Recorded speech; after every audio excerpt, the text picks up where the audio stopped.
I want to introduce my very feisty panel tonight. I just have a feeling. Peter Schiff, author of Little Book of Bull Moves in Bear Markets and president of Europac, and Verge Bernero, mayor of Lansing, Michigan. Mr. Mayor, welcome back. Here's the bottom line. Even if the $34 billion loan is granted, Moody's is saying, and they said this at the hearing today, it won't fix the problem. That it's very possible it could cost up to $125 billion. Where does it end?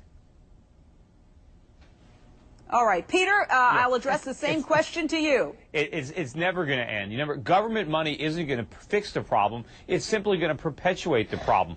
First of all, two wrongs don't make a right. Just because the government illegally and improperly bailed out Wall Street doesn't mean they need to make the same mistake with Detroit.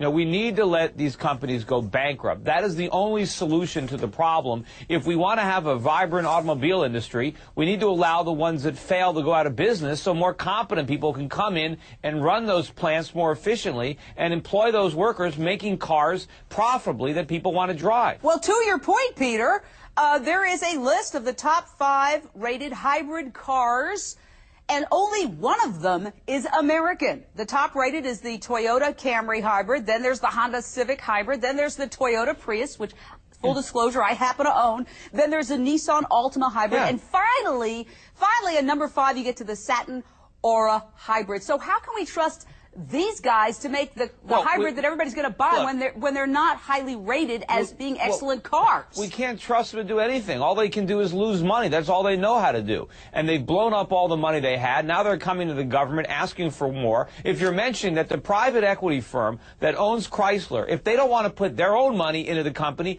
why should the government put taxpayer money in, especially when the government is broke and we have to borrow the buyout money from the Chinese and the Japanese? Why should we go deeper into debt to support, inefficient companies? Let them fail.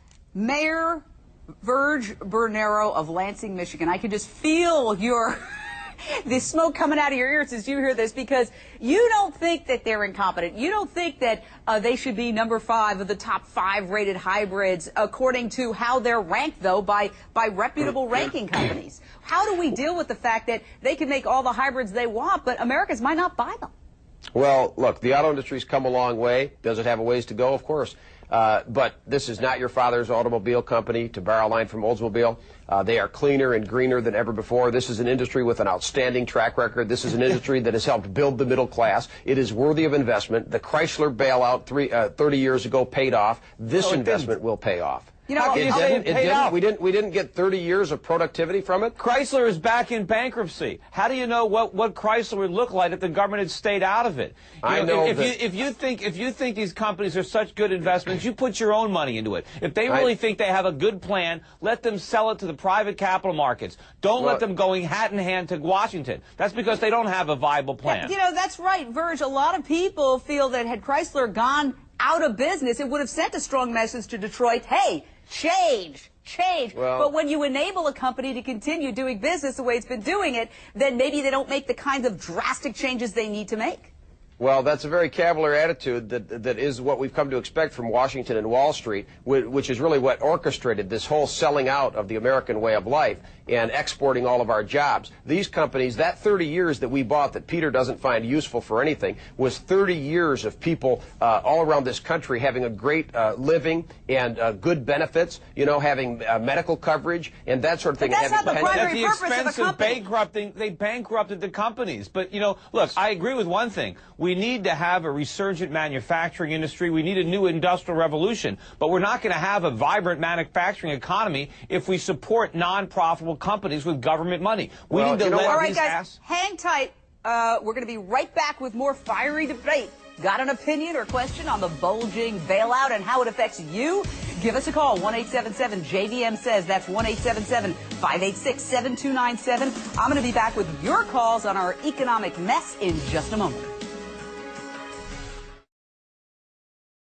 But first, we are back with Peter Schiff, president of Europac, and Lansing Mayor Verge Bernero, and we are taking your calls. Linda in California, your thought or question, ma'am?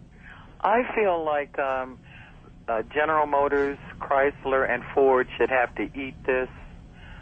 I know that as a veteran of the United States Army, I've worked hard all of my life. I can't even get my benefits. But these people are spending billions and billions and billions of dollars on these corporations who have gotten themselves in this shape.